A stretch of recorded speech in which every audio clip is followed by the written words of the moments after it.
Assalamualaikum warahmatullahi wabarakatuh. Perkenalkan, saya Rahmat. Saya dari kelompok 2. Di sini saya akan mempresentasikan hasil dari review kami. Oke, langsung saja. Yang pertama adalah masalah krisis identitas ergonomi. Ergonomi adalah disiplin ilmu yang bersangkutan pemahaman tentang interaksi antar manusia dan unsur lainnya, suatu sistem dan profesi yang menerapkan teori, prinsip, data, dan metode yang dirancang untuk mengoptimalkan kesejahteraan manusia dan secara keseluruhan kinerja sistem. Ergonomi itu sendiri adalah disiplin ilmu yang menerapkan data dan prinsip ilmiah tentang manusia sehingga desain peralatan, produk, tugas, perangkat, fasilitas, ikatan lingkungan dan sistem untuk memenuhi kebutuhan manusia, aktivitas, kenyamanan, keselamatan, dan kesehatan. Selanjutnya adalah masalah ergonomi dan juga kekuatannya. Kekuatan dari ergonomi itu sendiri secara langsung berasal dari tumpang tindih batasan-batasan disiplin ilmu, pendekatan ekologis Gibson terhadap psikologi sebagaimana dituangkan dalam buku terakhirnya. Gibson 1979 memberikan bagian dari landasan dasar kerangka ergonomis ekologis. Gibson menolak pandangan umum tentang psikologi sebagai studi tentang organisme individu di mana konteks lingkungan disederhanakan atau diabaikan. Sebaliknya, ia berargumentasi bahwa individu dan lingkungan sangat erat dan sangat berkaitan sehingga tidak dapat dipelajari secara terpisah satu sama lain. Selanjutnya adalah contoh kasus postur kerja duduk. Misalnya, kasus seseorang yang duduk di kursi dan bekerja di depan komputer. Selanjutnya adalah hubungan antar kondisi kerja dan gangguan.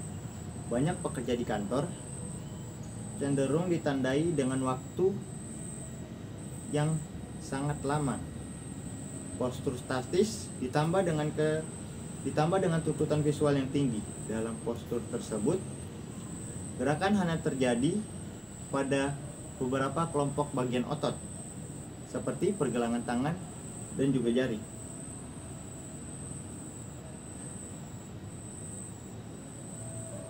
Stasiun kerja yang dirancang dengan buruk mengharuskan operator untuk mengambil alih postur kerja yang tidak efisien. Timbulnya kelelahan dan tidak kenyamanan atau rasa sakit yang diakibatkan akan relatif cepat.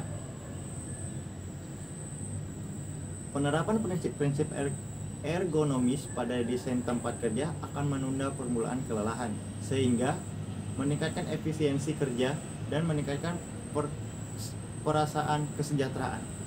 Dalam jangka panjang, perbaikan ergonomis akan mengurangi dampak buruk tersebut. Kejadian gangguan muskuloskeletal yang mungkin dikaitkan dengan kemiskinan postur kerja. Selanjutnya adalah saling ketergantungan dalam postur duduk.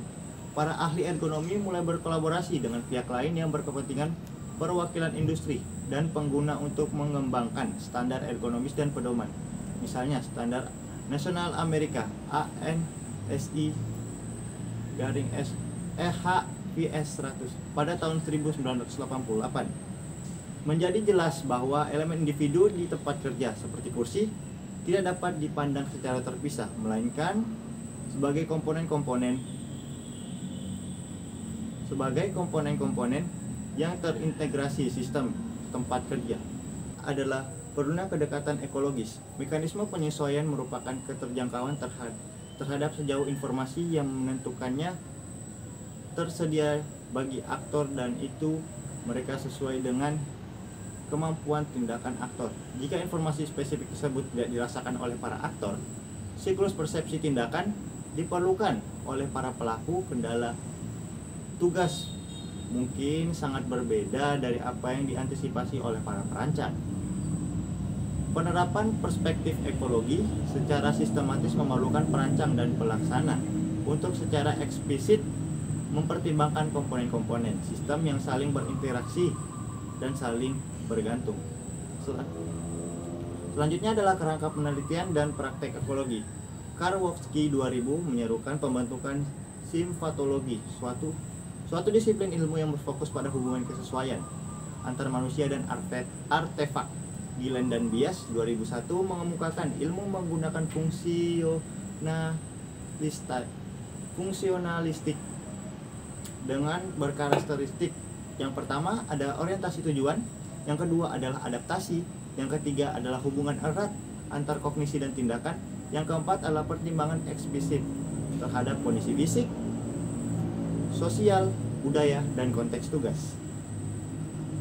Selanjutnya, kerangka penelitian dan praktek ekologis kerja kognitif sebagai alat interaksi. Kerangka kerja ini bisa efektif diterapkan pada masalah-masalah dalam lingkup ergonomi fisik seperti desain stasiun kerja. Hal ini dikonseptualisasikan dalam istilah hierarki abstraksi sarana akhir dalam hal keterjangkauan pada siapapun. Tingkat hierarki berfungsi sebagai sarana untuk mencapai tujuan atau tujuan tingkat berikutnya yang lebih tinggi. Selanjutnya adalah masalah epistemologis.